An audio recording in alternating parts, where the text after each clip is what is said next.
Nessa aula, nós vamos falar de estequiometria, né, com reagentes impuros e reações sem rendimento total.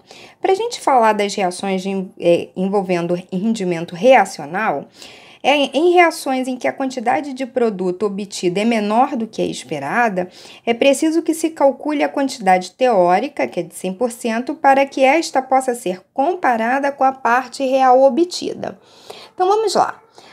Fazendo-se reagir 3,4 gramas de amônia com quantidade suficiente de oxigênio, segundo a equação que já está equilibrada, então eu tenho aqui, 4 de amônia reagindo com 3 de oxigênio, formando 2 de nitrogênio mais 6 de água.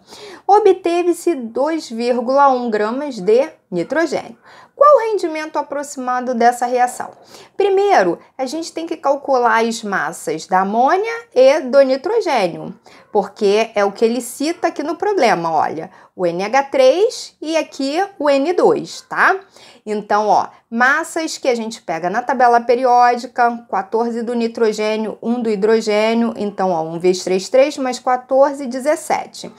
Nitrogênio vale 14 na tabela, 14 vezes 2, 28 gramas. Então, a gente vai fazer uma regra de 3 relacionando a amônia, lá da reação, com o nitrogênio. As quantidades estequiométricas, né, ou seja, do equilíbrio da reação, tem que estar presente na regra de 3. Então, eu tenho 4 vezes 17 gramas, que é a massa que eu calculei aqui, 2 vezes 28 gramas, que é essa massa que eu calculei aqui. 3,4 gramas é o dado lá em cima do problema, tá? Então, ele tá aqui, na reta da amônia, tá vendo? Tudo isso aqui é da amônia e tudo isso aqui é do nitrogênio. Então, aí, 4 vezes 17, 2,28 vai dar 68,56. Multiplicando cruzado, eu tenho aqui, 2,8 gramas, tá? Que é o teórico. Aí, esse 2,8 gramas agora vai estar para 100%, porque lá no problema ele pergunta pelo rendimento aproximado dessa reação. Então, para a gente poder calcular o rendimento, a gente tem que fazer o cálculo em cima de 100%. Então, 2,8 está para 100%. E 2,1 gramas do nitrogênio, que também é um dado do problema, está para Y. Então, multiplicando cruzado, Y igual a 75%, tá? Agora, a gente vai para um segundo exemplo. A grafita pura é constituída essencialmente de carbono. Sua queima pode ser representada pela seguinte equação: carbono mais oxigênio formando gás carbônico. Se o rendimento da reação for 80%, quantos gramas de carbono serão necessários para se obter 30 gramas de gás carbônico?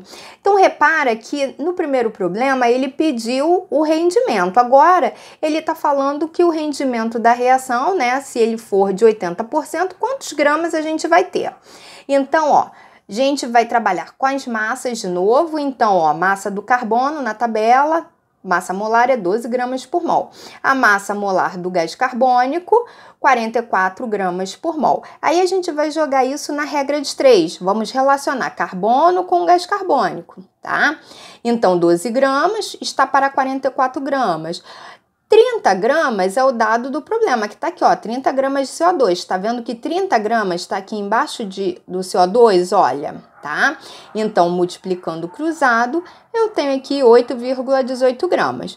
Mas como ele fala lá do rendimento da reação de 80%, então eu venho aqui e pego 8,18 gramas e está para 80%, assim como o Y está para 100%.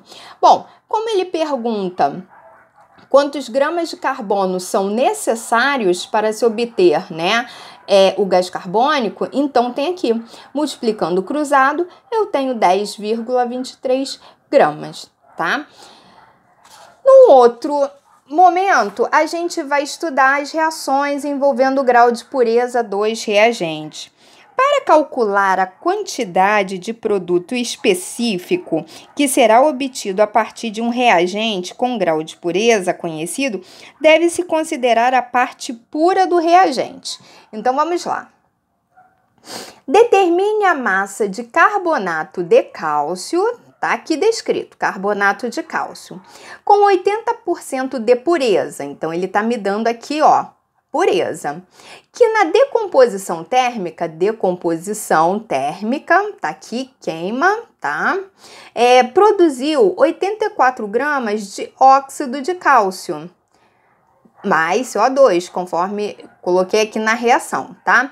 Muitas das vezes, no problema estequiométrico, ele te sugere a montagem, da reação química, juntamente com o equilíbrio dessa reação, tá? Esse problema, ele pede isso, que você monte a reação. Só que eu já até coloquei aqui, olha, para facilitar depois o nosso cálculo.